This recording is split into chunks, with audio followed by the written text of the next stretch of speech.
Ok, je voudrais vous parler un petit peu des alignements d'objets et des objets dynamiques. C'est deux sujets différents, mais je vais en parler dans la même vidéo.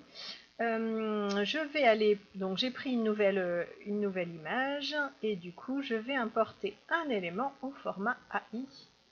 Pas celui-là. Je voudrais importer celui-ci. Voilà. Hop. Alors, la différence entre les éléments dynamiques et les éléments qui ne sont pas dynamiques. Vous voyez grâce à cette petite icône qu'il s'agit d'un objet dynamique. Alors, comment ça fonctionne? Tout simplement, un objet dynamique est un objet vectoriel. Okay, donc, je vais revenir à ma taille réelle. Okay, et ici, je vais agrandir mon image. Et je vais valider par entrée. Vous voyez que mon image, elle conserve sa qualité parce qu'au départ, elle est au format Illustrator et je peux du coup l'agrandir sans perte de qualité. Ok. Si vous avez un objet qui n'est pas dynamique, je reviens au départ et là par exemple, je vais pixeliser mon calque, Rasterize Layer. Ok. Là, j'ai un objet qui n'a pas cette petite icône, ça veut dire qu'il n'est pas dynamique.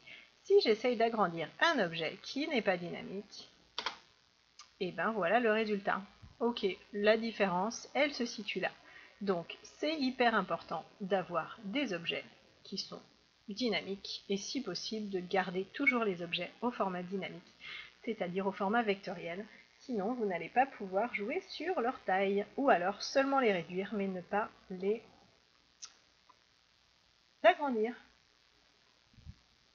Alors, voilà pour la différence entre objet dynamique et objet pixelisé. Donc, faites attention, gardez toujours votre objet, si possible, au format vectoriel.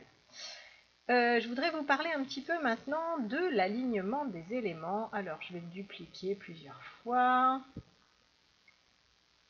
Hop, et puis je vais les déplacer. Voilà. Hop, et hop. Ok, si vous souhaitez aligner vos éléments, vous pouvez sélectionner tous vos calques et vous avez tout simplement un petit outil au-dessus là-haut qui vous permet d'aligner vos éléments. Donc comme ça, vous pouvez jouer sur votre graphisme avec des éléments qui sont bien alignés. Ok. Vous avez également les repères. Les repères, vous allez les trouver en affichant ici la grille. Alors, pas forcément la grille.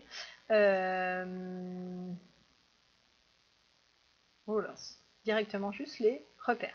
Ok, là vous avez vu, il m'a mis du coup des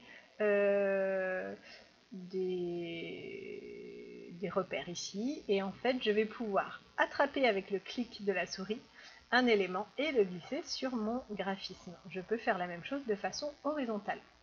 Alors, ensuite, le deuxième outil qu'il faut que vous ayez, c'est le snap, c'est-à-dire coller à la grille, donc coller au repère. Okay, ça va vous permettre du coup de magnétiser vos éléments sur le repère. Donc là, si j'attrape mon élément, alors ils sont tous sélectionnés, si auto-select layer, ok, parfait. Si j'attrape un élément et que je le déplace, à un moment donné, vous avez vu, il vient se magnétiser sur le repère.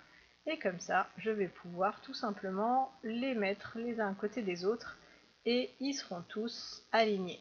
Et après, en fait, je peux enlever mon repère ou tout simplement masquer mes repères avec CTRL H et vous les retrouvez ici. Donc CTRL H pour afficher ou masquer. Et ensuite, voilà, vous pouvez mettre autant de repères que vous souhaitez. Ok. Quand vous ne souhaitez plus les voir, CTRL H, ou si vous souhaitez les enlever, il suffit de les reglisser dans les règles. Voilà, c'est ça le mot qui me manquait tout à l'heure.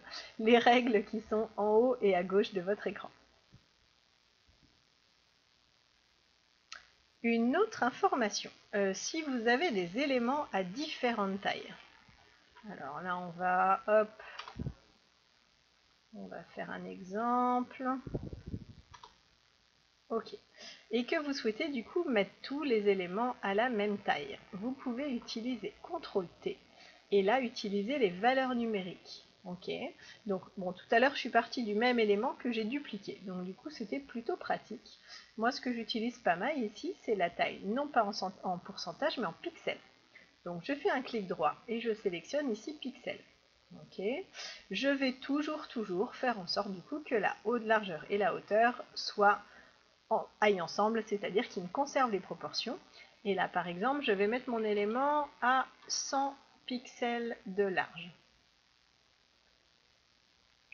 100 pixels. Voilà. Ensuite, je fais pareil avec le deuxième. CTRL T.